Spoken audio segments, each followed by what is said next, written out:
los muertos probablemente se arrepientan, y Abraham le dijo, no, le dijo, que era de balde, era por demás. Si no le creían a aquellos que les estaban hablando allá, mucho menos le creerían a alguien que se levantara de entre los muertos. Es decir, si el Señor hablara en estos tiempos, podría decir, si no le creen al hermano Juan y no le creen al hermano Samuel, difícilmente podrán creerle a alguien que se levante de entre los muertos. Entonces es importante a veces poner atención, no por el que se para aquí al frente, sino por el bien de nosotros mismos. ¿Cuántos dicen amén? Dice la palabra de Dios en el pasaje que leímos. Entonces habló Jesús a la gente y a sus discípulos diciendo, en la cátedra de Moisés se sientan los escribas y los fariseos. Así que todo lo que os digan que guardéis, guardadlo y hacedlo, pero no hagáis conforme a sus obras. Aquí hay dos preguntas bien importantes. El Señor Jesús lo que le quiere decir a sus discípulos, de que los fariseos enseñaban la ley que les había demandado Moisés, es decir, lo que enseñaban era fiable, pero sus obras que hacían no eran dignas de tomarlas como ejemplo. El pueblo de Israel, amados hermanos, era un pueblo que había sido elegido, ha sido elegido por Dios, un pueblo el cual Dios lo ha bendecido. Dice la palabra de Dios que cuando el pueblo se estaba acercando allá donde estaba Acab le dijo a Naamán que fuera y maldijera al pueblo. Jehová le dijo, no lo vayas a maldecir, le dijo, porque este pueblo bendito es. Entonces el pueblo, amados hermanos, se le había demandado de que tenía que hacer una diferencia entre la demás gente. No podían tomar mujeres de por allá de cualquier lugar, tenía que ser entre ellos mismos. Y tenía que haber una diferencia entre ellos y las demás personas. Y dice la palabra de Dios que sus vestidos tenían un borde a todo alrededor. Y tenían unos flecos que bajaban hacia abajo, dice la historia que eran unos flecos azules que bajaban alrededor de sus vestidos. Y esas formas de vestirse los hacía distinguirse dentro de las demás personas. Pero estos como que usaron esas cosas por un lado equivocado. Dice que ellos empezaron a alargarles más sus cordones, que las cosas que los vestidos bajaban hacia abajo. Dice que ellos se los empezaron a alargar más, como diciendo, para que nos vean. Y dice que les gustaba usar los primeros asientos en las sinagogas, en las plazas. A ellos les gustaba ser los primeros. Con esto no le quiero decir que es mal que nos sentemos adelante, porque dice la palabra de Dios que cuando vengamos a la casa de Dios acerquémonos más para oír, pero eso lo hablaremos en otra ocasión. De manera que ellos hacían las cosas así, y cuando la gente los saludaba, dice que a ellos les gustaba que les dijeran rabí, es decir, el grande. Y cuando les decían rabí o el grande, ellos se sentían unos grandes señores. Y esto fue lo que Jesús les dijo a ellos: no hagan eso. Y de lo que yo quiero que meditemos por un momento en esta tarde, y le he puesto como tema esta pequeña y corta meditación, una de las virtudes más grandes en el reino de los cielos. Le hacía un comentario el sábado pasado. Cuando aquí en la tierra, cuando alguien quiere algo, lo que hace es esforzarse por estudiar.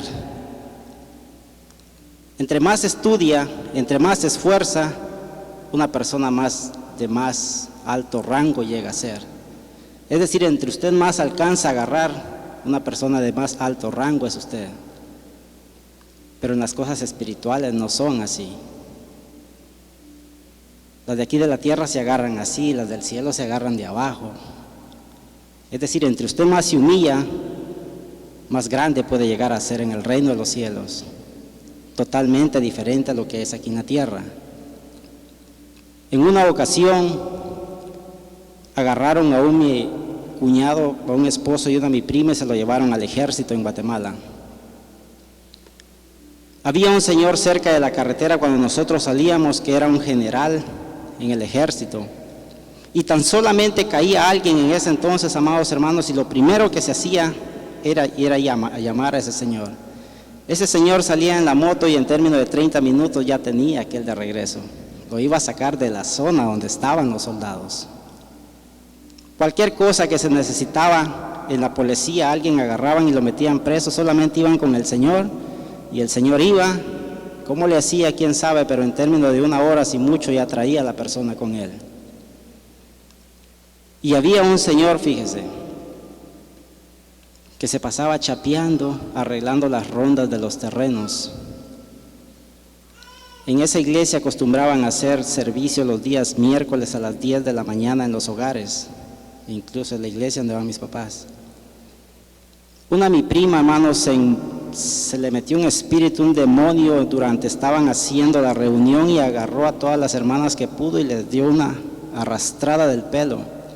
La pregunta aquí es, ¿a quién cree usted que llamaron? ¿Cree usted que fueron a llamar al general o cree usted que fueron a llamar a aquel que se pasaba arreglando las rondas? Para los ojos de los hombres, aquel que arreglaba la ronda y andaba chapeando no era nadie. Pero para los ojos de Dios, era una pieza muy importante en las manos de Dios. Eso es la humildad. Es una cosa, amados hermanos, sinceramente se lo digo, que es algo indispensable en la vida del cristiano. Es algo esencial en la vida del cristiano, la humildad. Dice la palabra de Dios que la humildad es el principio de la sabiduría, es el principio del temor hacia Dios. Es decir, nadie puede decir que le teme a Dios si no es humilde. Por mucho tiempo hemos confundido la humildad con muchas cosas. Muchas veces vemos a una persona que anda con ropita rompida y vive en una casita bien pequeñita, de muy bajos recursos, decimos nosotros. Son personas muy humildes. No, eso no es humildad. Eso es pobreza, eso no es humildad, son personas de bajos recursos. En Guatemala, para hacia el occidente, usted mira muchas personas así, y luego ve que todos somos chaparritos y vestimos ropita así media viejita, toda rota, surcida le llamamos nosotros cuando le arreglamos los pedazos. Y cualquiera podría decir, son personas muy humildes, pero vaya usted y toque a uno de ellos. Usted mismo ha visto en la noticia que le echan gasolina y los queman.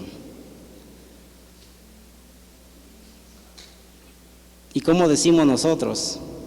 Son personas bien humildes. No.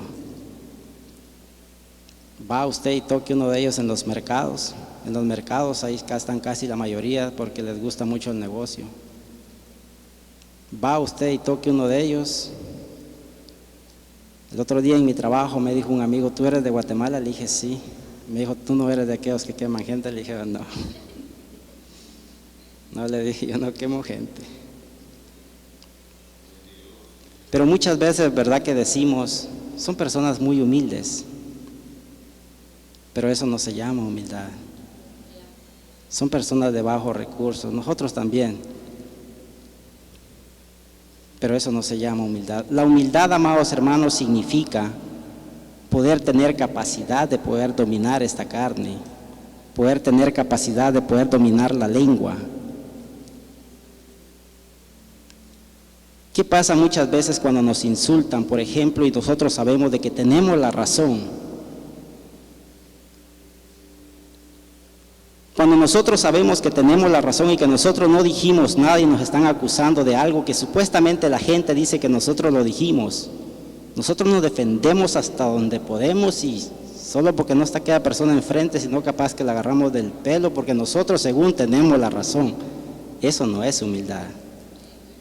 A Cristo lo bofetearon, a Cristo lo escupieron y Él no había hecho nada y dice su palabra que Él no abrió su boca. Por eso dijo Él, aprended de mí, dijo que soy manso y humilde.